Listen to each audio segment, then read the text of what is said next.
On my wedding day, my sister-in-law arrived shouting in front of everyone, accusing me of stealing her emerald ring. My husband furiously said, "Return it immediately or the wedding is off." I replied, "I didn't take her emerald ring." He punched me, and I fell to the ground.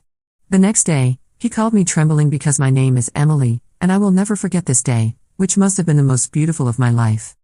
It was a Saturday in June. The sun shone on the little church of Saint Germain des Prés where I was going to marry Thomas, the man I had loved for 5 years. The air was filled with the scent of freshly cut roses, and soft music escaped from the open doors of the church.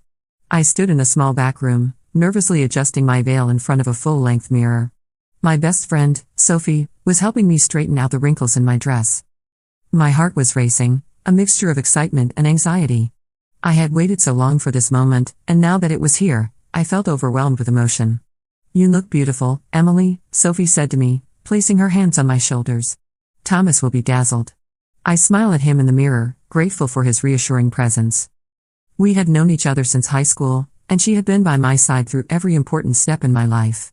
Today was no exception. Suddenly, we heard a commotion coming from the entrance to the church. Voices were raised, louder and louder. Sophie and I exchanged a worried look. "What's going on?" I whispered, feeling my stomach drop. Sophie opened the door a crack to take a look.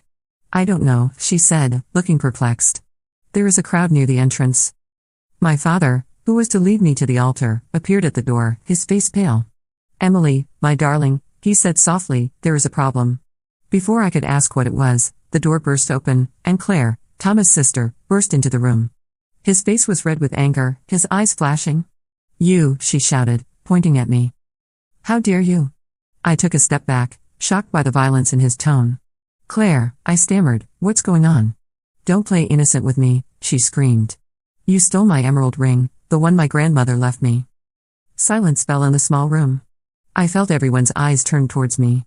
My heart began to pound even harder, this time out of fear and confusion. I don't understand," I said, my voice barely audible. "I have never seen your ring, Claire." But Claire didn't want to hear anything. She continued to accuse me, her voice carrying throughout the church. I could hear the murmurs of the guests, their worried whispers. Thomas appeared at the door, his face serious. His eyes moved from his sister to me, incomprehension written on his face. "Emily," he said in a tense voice, "is that true?" I felt my heart break as I heard the doubt in his voice. How could he believe I was capable of such a thing? "Thomas," I said, with tears in my eyes, "I swear I didn't do anything. I never saw that ring." But the damage was done. Doubt had set in, and I could see it in Thomas's eyes, in those of our guests who had gathered at the door. The next few minutes were a whirlwind of confusion and pain. Claire's accusations continued to rain down, more and more virulent. Thomas remained silent, his gaze moving from his sister to me, unable to take sides. I felt trapped, cornered. How did we get here? How had this day, which was supposed to be the most beautiful day of my life, turned into a nightmare? Sophie tried to defend me, to calm the situation, but her voice was lost in the tumult. My father stayed by my side, a protective hand on my shoulder. Finally, Thomas spoke. His voice was cold, distant, so different from that of the man I loved. "Emily, if you took this ring, give it back now. Otherwise, the marriage is cancelled." These words hit me like a punch. I couldn't believe what I was hearing. The man I loved, the man who would be my husband in a few minutes, was now threatening to annul our marriage based on unfounded accusations. "Thomas," I begged, tears flowing freely down my cheeks, "I swear I don't have that ring. I've never seen it. How can you doubt me?" But my words seemed to fall into thin air. Thomas' gaze was hard, influenced by his sister's accusations and perhaps by his own doubts. The guests were starting to get restless. I heard their murmurs, their speculations. Some took my side, others that of Claire. The atmosphere of joy and love that should have reigned on that day had transformed into one heavy with suspicion and judgment. I felt alone, betrayed, humiliated. How could I prove my innocence? How could I convince Thomas, the man I loved more than anything, that I had done nothing wrong? The minutes passed, endlessly. Every second that passed seemed to drive a deeper wedge between Thomas and me. I saw our future, all our dreams and plans, crumbling before my eyes. Finally, unable to bear this situation any longer, I made a decision. With all the dignity I could muster, I turned to Thomas. "If you can't trust me today," I said in a shaky but determined voice, "then maybe we shouldn't get married at all." A dead silence fell over the assembly. I saw the shock on Thomas' face, but I couldn't back down. I needed him to understand the seriousness of the situation, to realize how much his mistrust was hurting me. Without waiting for his response, I turned to my father and Sophie. "Take me away from here," I whispered. As we headed towards the exit, I heard Thomas' voice calling my name, but I didn't turn around. My heart was in pieces, my trust shattered. What was supposed to be the happiest day of my life had turned into my worst nightmare. As I left the church, I felt the sun on my face, a cruel contrast to the storm raging in my heart. I didn't know what the future held for me, but one thing was certain: nothing would ever be the same again. I found myself in front of the Saint Germain des Prés church, my heart in pieces and my mind in disarray. The June sun, which a few minutes earlier had seemed so promising to me, now seemed cruelly indifferent to my distress. Passers-by stared at me, intrigued by this bride crying on the steps of the church. I must have put on a pitiful spectacle. Sophie held me by the shoulders, gently leading me away from the entrance. My father, with a serious face, tried to disperse the curious people who were beginning to gather. I could still hear the echoes of the argument inside the church, Claire's shrill voice dominating all the others. "Come, Emily," Sophie whispered. "Let's go somewhere quieter." I let myself be guided, like an automaton, to a small cafe a few steps away. The boss, seeing my state, quickly installed us in a quiet corner, out of sight. I collapsed into a chair, unable to hold back my sobs any longer. How could he do this to me? I sobbed, my hands trembling. How could he doubt me? Sophie hugged me, whispering comforting words to me that I didn't even hear. My father sat across from me, his face showing suppressed anger. "My dear," he said softly, "we all know you didn't do anything wrong. This woman is crazy. And Thomas should have defended you." His words, while comforting, only increased the pain in my chest. Yes. Thomas should have defended me. He should have believed in me, in us, but he hadn't done it. Suddenly, the cafe door burst open. Thomas stood there, out of breath, his eyes red. My heart leapt in my chest, a mixture of hope and fear. "Emily," he said, approaching our table. "We need to talk." My father jumped up, placing himself between Thomas and me. "I think you've done enough, boy," he growled. But I put a hand on my father's arm. Still, I needed to hear what Thomas had to say. Maybe he would apologize, maybe he would finally believe me. "It's okay, Dad," I said in a weak voice. "Let him talk." Thomas approached, hesitant. I could see the conflict in his eyes, the struggle between his love for me and his duty to his family. "Emily," he began, "I'm sorry about what happened at the church. My sister, she's upset. This ring means a lot to her." I couldn't believe my ears. After everything that had just happened, he was still justifying his sister's actions. "And me, Thomas?" I asked, my voice shaking with anger and sorrow. "Don't I mean anything to you? How could you think I would steal anything?" Thomas looked down, unable to meet my gaze. "I don't know what to think, Emily. My sister is so sure of herself." It was too much. The pain in my chest turned into cold rage. I stood up, facing the man I thought I knew, who I thought I loved. "Is your sister sure of herself?" I repeated, incredulous. "And me, Thomas, are you not sure of me, of my integrity, of my love for you?" The cafe patrons were now staring at us openly, captivated by our drama playing out before them, but I didn't care. All that mattered in that moment was Thomas and me and the chasm that seemed to widen between us. "Emily, try to understand," Thomas pleaded. "This is a difficult situation for everyone. If you could just..." I didn't let him finish. If I could what? Thomas confessed to a crime I didn't commit, except being treated like a thief on my wedding day? The tension was palpable. Sophie and my father were ready to intervene, feeling that the situation could degenerate at any moment. It was then that Thomas spoke the words that would change everything. Words I never thought I would hear from his mouth. "Maybe if you just confessed, we could work things out," he said, his voice barely audible. Time seemed to stand still. I stared at Thomas, searching in his eyes for a trace of the man I loved. The man I trusted. But all I saw was a stranger. Without thinking, my hand left. The slap echoed throughout the cafe, startling the other customers.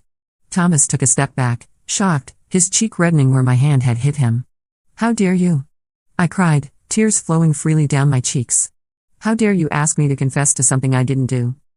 The silence that followed was deafening. Thomas looked at me, a hand on his cheek, disbelief written on his face. Then, in an instant, his expression changed. Surprise gave way to anger. Anger I had never seen in him before. What happened next will forever be etched in my memory as the moment my world fell apart for good. Thomas raised his hand. I experienced the movement as if in slow motion, unable to react. Then pain exploded across my cheek as his fist made contact with my face. I staggered backwards, barely caught by Sophie. The cries of surprise and indignation from the other customers of the cafe reached me as if through a fog. My father threw himself at Thomas, pinning him against the wall. "You bastard," my father roared, shaking Thomas like a plum tree. "How dare you lay a hand on my daughter?" The owner of the cafe intervened, separating the two men. "Out," he shouted. "Everyone get out of here before I call the police." Sophie was already guiding me towards the exit, protecting me from the curious and horrified looks of the other customers. My father followed us, giving Thomas one last murderous look before slamming the cafe door. Once outside, the reality of what had just happened hit me hard. The man I loved, the man I was going to marry, had just hit me. The shock, the pain, the betrayal, everything mixed together in a whirlwind of emotions that I couldn't untangle. "We need to go to the hospital," Sophie said, examining my cheek which was starting to swell. But I shook my head. "No," I whispered. "I just want to go home." My father nodded, understanding my need to get away from this place, from these memories. He hailed a taxi, and soon we were driving through the streets of Paris, leaving behind the church, the cafe, and the ruins of what should have been the happiest day of my life. The journey took place in heavy silence. I looked out the window without really seeing the landscape passing by. The lively streets of Paris, the crowded cafe terraces, the couples hand in hand, everything seemed to belong to another world, a world to which I no longer belonged. When we got home, Sophie helped me up the stairs. My legs were shaking, and I felt drained of all energy. Once in my apartment, I headed straight to the bathroom. I needed to see for myself. The mirror reflected back to me the image of a stranger. A woman with reddened eyes, smeared makeup, a bruise already forming on her cheek. My wedding dress, that symbol of joy and hope, now seemed a cruel irony. I slowly took it off, letting the white fabric slide to my feet. Every movement reminded me of pain, physical and emotional. Sophie knocked gently on the door. "Emily, do you need help?" "No," I replied in a voice I didn't recognize. "I just need to be alone for a while." I heard his footsteps moving away and the murmur of his conversation with my father in the living room. They were worried about me. I knew it. But in that moment, I couldn't face their worry, their pity. I slipped into the shower, letting the hot water run over my body. The tears mixed with the water, and I finally gave free rein to my sorrow. How did we get here? How could love turn so quickly into something so ugly, so painful? When I finally came out of the bathroom, wrapped in a bathrobe, I found Sophie and my father sitting in the living room. They jumped up when they saw me, worry showing on their faces. "My dear," my father began, "maybe we should go file a complaint." But I shook my head. "No, Dad. Not now. I can't. I can't face this right now." He nodded, understanding despite the anger that still shone in his eyes. Sophie came closer, gently taking me in her arms. "I'll stay with you tonight," she said. It wasn't a question. I nodded, grateful. The idea of facing this night alone scared me more than I wanted to admit. That night, lying in bed, I listened to the regular breathing of Sophie who was sleeping on the sofa in the living room. Sleep eluded me. My mind constantly replaying the events of the day. Thomas Stout, his sister's accusation, the slap, the blow, each memory was like a dagger in my heart. As the first light of dawn began to filter through the curtains, I made a decision. I couldn't let this day define the rest of my life. I had been a victim, yes, but I refused to remain a victim. Somehow, I had to find the strength to move forward, to rebuild my life. With this resolution, I finally felt sleep overtaking me. A restless sleep, populated by confused dreams, but a sleep all the same. And when I woke up, I would have to face a new day, a new reality. A reality where I was no longer the bride-to-be, but a woman betrayed, hurt, but determined to get back up. The next morning, I was awakened by a ray of sunlight filtering through the curtains. For a brief moment, everything seemed normal. Then the searing pain in my cheek brought me back to reality. The events of the day before came flooding back to me like a tidal wave, leaving me breathless. I sat up slowly in my bed, each movement seeming to require superhuman effort. My reflection in my dresser mirror made me wince. A purplish hematoma spread across my left cheek, a cruel testimony to Thomas's betrayal. Sophie was still sleeping on the living room sofa. I quietly slipped out of the room, not wanting to wake her. In the kitchen, I turned on the coffee maker, the familiar sound bringing a semblance of normalcy to what was shaping up to be anything but a normal day. My phone, which I had turned off the day before, was taunting me on the counter. I knew I would have to turn it on at some point, face the outside world, but not now. Not right away. The coffee flowed slowly, its aroma filling the kitchen. I stared at the filling cup, trying to collect my thoughts. What should I do now? How was I going to explain the situation to my family, my friends, my colleagues? Shame and anger warred within me, leaving me confused and exhausted. Emily. Sophie's sleepy voice pulled me from my thoughts. She stood in the doorway, her hair disheveled, her face marked with worry. How are you feeling? I shrugged my shoulders, unable to find the words to describe the whirlwind of emotions inside me. Sophie came closer, enveloping me in a silent embrace. This simple gesture of affection brought back the tears that I had been holding back since I woke up. I'm here, she whispered, rubbing my back gently. We're going to get through this together. We stayed like that for a moment, the silence of the kitchen broken only by the sound of the coffee maker. Finally, I slowly pulled away, wiping my eyes. Thanks for staying, I said. My voice hoarse from crying. Sophie smiles at me sadly. That's normal. That's what friends are for, right? We sat at the kitchen table, each with a steaming cup of coffee. The silence stretched between us, comfortable but full of unsaid words. Maybe you should go see a doctor, Sophie suggested gently, pointing to my cheek with her chin. I shook my head. It'll be okay. It's just a bruise. Sophie frowned, visibly disagreeing, but didn't persist. She knew when not to push. What are you going to do now? She asked after a moment. That was the €1,000,000 question. What was I going to do? My world had fallen apart in the space of a day. The future that I had imagined, planned, had evaporated like smoke. I don't know, I finally admitted. I guess I'll have to cancel the honeymoon, tell the guests that the wedding is cancelled, face my family, my colleagues. The to-do list seemed endless and overwhelming. How was I going to explain what happened? The truth seemed too cruel, too humiliating to share. You don't have to do everything right away, Sophie said, placing her hand on mine. Take the time you need. I nodded, grateful for his understanding, but I knew I couldn't put off the inevitable forever. With a sigh, I reached for my phone. It was time to face reality. As soon as I turned on the device, it started vibrating frantically. Dozens of notifications appeared, missed calls, messages, emails. Most came from family and friends, worried about not having any news. A few came from Thomas. My finger remained hovering over his name. Should I read his messages? What could he possibly have to say to me after what he had done? Before I could make a decision, the phone started ringing. My mother's name appeared on the screen. I took a deep breath and answered. Hello, Mom. Emily. My God. Finally. We were worried to death. What happened? Where are you? My mother's questions poured out like a torrent. I closed my eyes, searching for the strength to respond. I'm home, Mom, I said softly. I'm fine. It's just the wedding is cancelled. There was silence on the other end of the line. Then, in a hesitant voice, cancelled? But why? What happened, my darling? I glanced at Sophie, who nodded encouragingly. Taking a deep breath, I began to recount the events of the day before.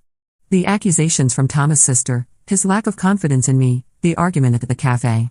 When I got to the moment when Thomas had hit me, my voice cracked.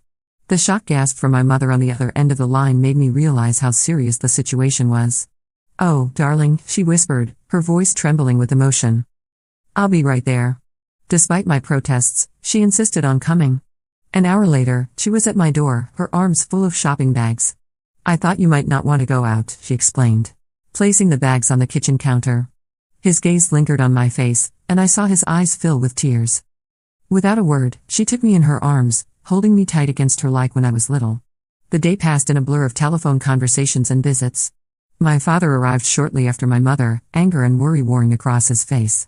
My brothers called, offering to look after Thomas, an offer I firmly declined despite a little voice inside me that found the idea tempting. Sophie stayed by my side, screening calls, managing visitors, making sure I ate and rested. His presence was a rock I clung to in the storm of my emotions. Towards the end of the afternoon, just as I was starting to feel overwhelmed by everything that was going on, my phone rang again.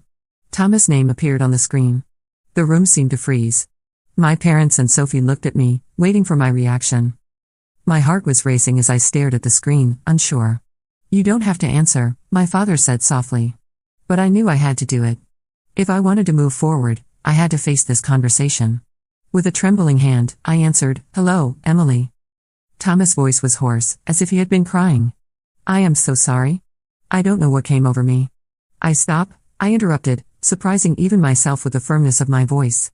You can't erase what you've done with an apology, Thomas. There was silence on the other end of the line. Then, in a broken voice, I know I ruined everything, but I have to see you. There's something you need to know. My heart leapt in my chest. What could he possibly have to say to me? Part of me wanted to hang up, to cut all ties, but another part, smaller but insistent, wanted answers. I don't think that's a good idea, I finally said. Please, Emily, he pleaded. Just once. After that, if you never want to see me again, I'll understand. I closed my eyes, weighing the pros and cons. Finally, curiosity won out. Okay, I conceded. But not today, and not alone. We agreed to meet the next day at a cafe near my house. Sophie insisted on accompanying me, and I accepted gratefully. After hanging up, I turned to my family and Sophie. Their faces reflected a mixture of concern and support. Are you sure you want to see him? My mother asked, her voice tinged with apprehension. I nodded. I need to know. I need to understand why all this happened. That night, I lay in bed and stared at the ceiling, unable to fall asleep. What could Thomas have to say to me? What could possibly justify what had happened?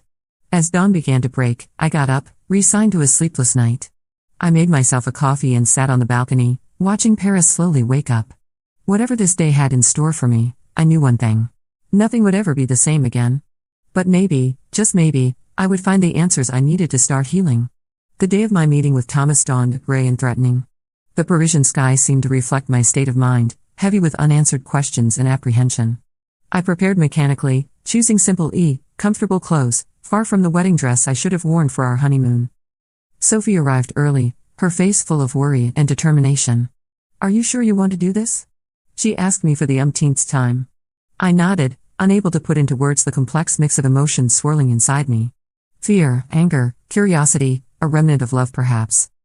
Everything was mixed up in indescribable chaos. We headed towards the Café des Artistes, a small, quiet establishment where Thomas and I used to go.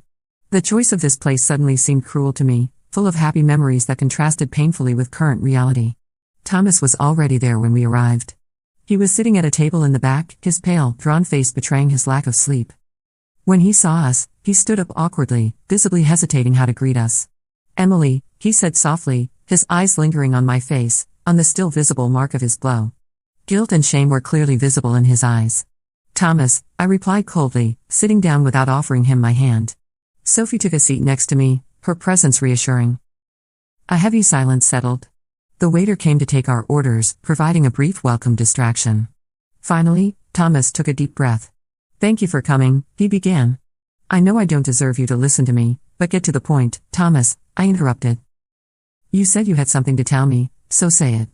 He nodded, his hands playing nervously with his coffee cup. After what happened at the church and at the cafe, I went home to my parents. I was lost, angry, confused. And then, he paused, seeming to search for words. I felt my heart speed up, anticipating what was coming next. I found the ring, he finally blurted out. The world seemed to stop for a moment. What? I whispered incredulous. My grandmother's emerald ring, Thomas continued, his voice barely above a whisper. It was in my sister's room. She had just misplaced it. I felt anger rising inside me like a wave. Lost, I repeated, my voice trembling with suppressed rage. She accused me of stealing, ruined our marriage, and all because she misplaced her ring. Thomas looked down, unable to meet my gaze. I'm so sorry, Emily. I should have believed you. I should have. Yes, you should have. I exploded, attracting looks from the other customers. But at that moment, I didn't care. You should have trusted me. You should have defended me. Instead, you had me. Words failed me. Memories of the blow resurfaced, reviving the pain and humiliation. Sophie placed a soothing hand on my arm. Calm down, Emily, she whispered. Then, turning to Thomas, and your sister? What did she say when you found the ring? Thomas' face twisted into a grimace of shame. She refused to admit her mistake. She said that she had probably put it there and forgotten, but that Emily could still have taken it and put it back. I couldn't believe my ears. Even in the face of the evidence, this woman refused to admit her wrongs. And you believed her? I asked incredulous. Thomas shook his head vigorously. No. Of course not. I had a huge argument with her. I told her that her behavior was unacceptable, that she had ruined our marriage, our happiness. He paused, running a trembling hand through his hair. I left their house. I haven't spoken to them since. A heavy silence settled at our table. I stared at my coffee cup, trying to digest this new information. Part of me was relieved that the truth had come out, that my innocence had been proven. But another, larger part remained hurt and angry. For what? I finally asked, my voice barely above a whisper. Why didn't you believe me from the start? Thomas looked up at me, his gaze filled with remorse.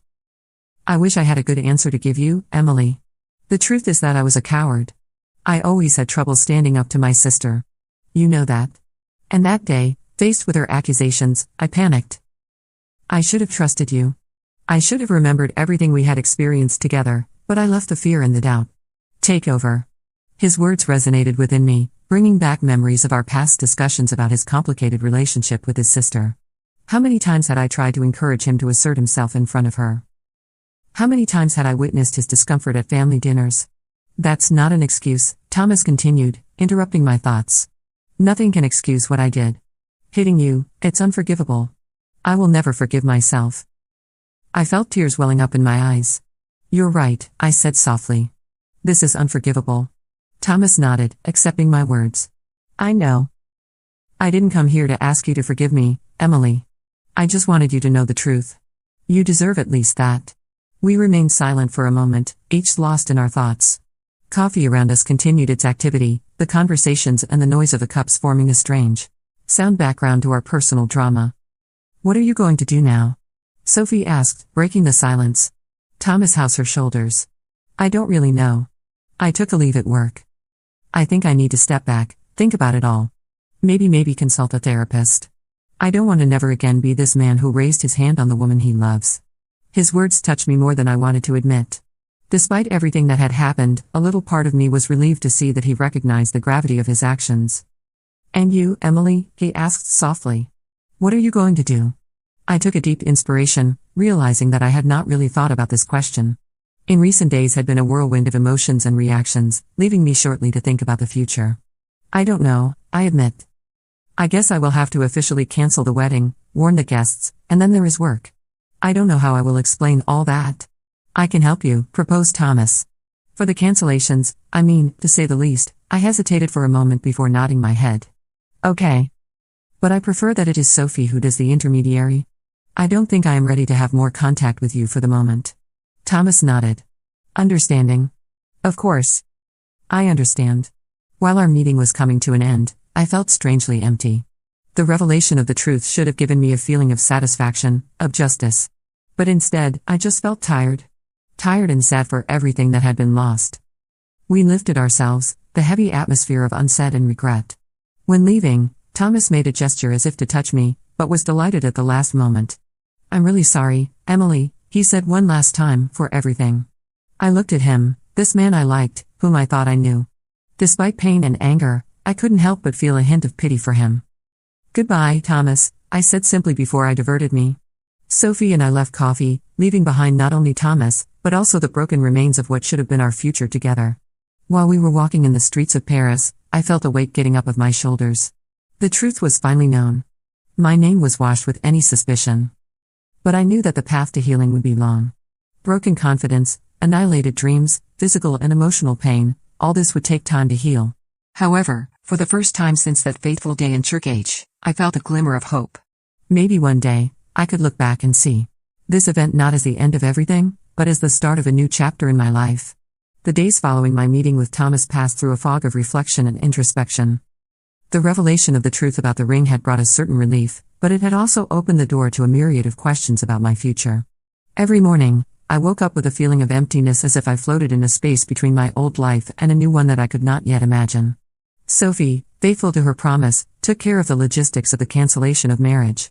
She managed calls to guests, the caterer, the florist, sparing me the pain of having to explain again and again why the big day would not take place. I was infinitely grateful to her. Even if each time she made me a report, I felt my heart tighten a little more. One morning, when I took my coffee on the balcony of my apartment, looking at Paris to wake up, my phone vibrated. It was a message from Thomas. I started therapy. I know it doesn't change anything I did, but I wanted you to know. Take care of you, Emily. I stared at the screen for a long time, not knowing how to react. Part of me was relieved that he was looking for help, recognizing that he had problem solving. Another game remained suspicious, wondering if it was not just an attempt to regain my sympathy. This message was the catalyst I needed to start thinking seriously about my future. You know, Emily, he said, I think you should consider extending your trip. I had laughed, thinking he was joking, but his gaze was serious. I'm serious, he continued. I have a friend who runs a diving center in Thailand. He is looking for someone to help him with administration and communication. It could be a great opportunity for you. The idea first seemed to me crazy. Me in Thailand, working in a diving center. It was light years from my Parisian life, my work in finance. But the more I thought about it, the more the idea made its way. Wasn't that exactly what I needed? A chance to reinvent me completely, far from everything that reminded me of my old life? After several days of reflection and long conversations with Sophie via Skype, I made my decision. I was going to do it. I was going to extend my sabbatical leave and leave for Thailand. The day of my departure from the Seychelles was both sad and exciting. I say goodbye to Luke, thanking him for his friendship and for having opened my eyes to new possibilities. He made me promise to send him photos of my adventures in Thailand. The arrival in Bangkok was a culture shock. Spicy smells, constant noise, wet heat, everything was so different from what I knew.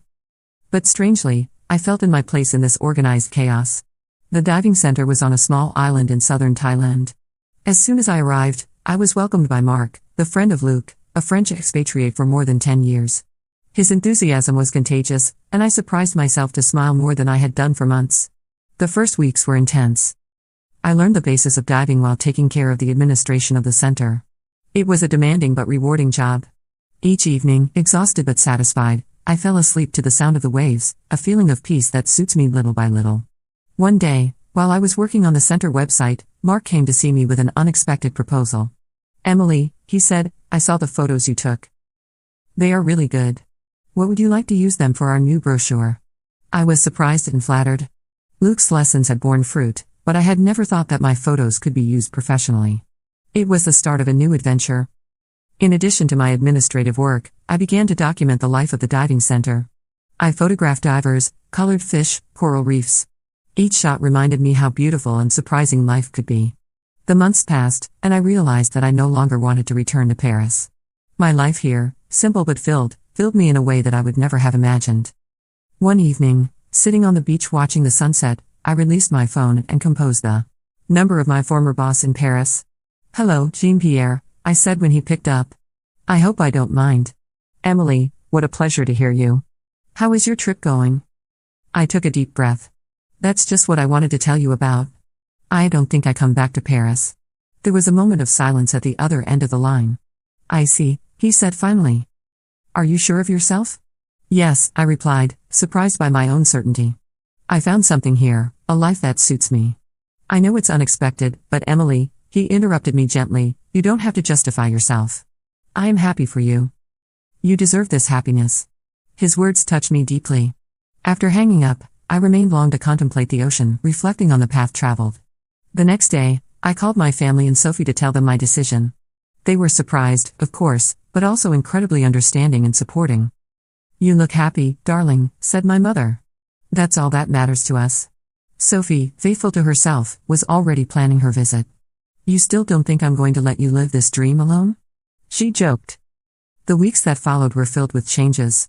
I found a small bungalow near the beach, began to learn the Thai, and invest myself even more in my work in the diving center. One evening, when I sorted my photos of the day, I came across an old image of me and Thomas. I was surprised to see that the pain I expected to feel was absent. Instead, I felt a sweet melancholy, almost gratitude. Without this painful experience, I would never have had the courage to leave everything, to really discover myself. I took my newspaper and started writing, as I did it every night since my departure from Paris. But this time, instead of talking about the past, I wrote about the future, on my projects to develop my skills in photography, on my desire to explore other islands in the region, on the peace that I had found here. By closing my newspaper, I realized that for the first time for a long time, I was really happy. Not in a brilliant and noisy way, but in a deep and serene way. The path had been long and difficult, but I had finally found my place. Here, on this little Thai island, I found much more than a new start. I had found a new Emily, stronger, wiser, ready to kiss life in all its complexity. While I fell asleep that night, rocked by the sound of the waves, I smiled. Tomorrow would be a new day, filled with new adventures, new challenges, and I was ready to face them, a photo at a time.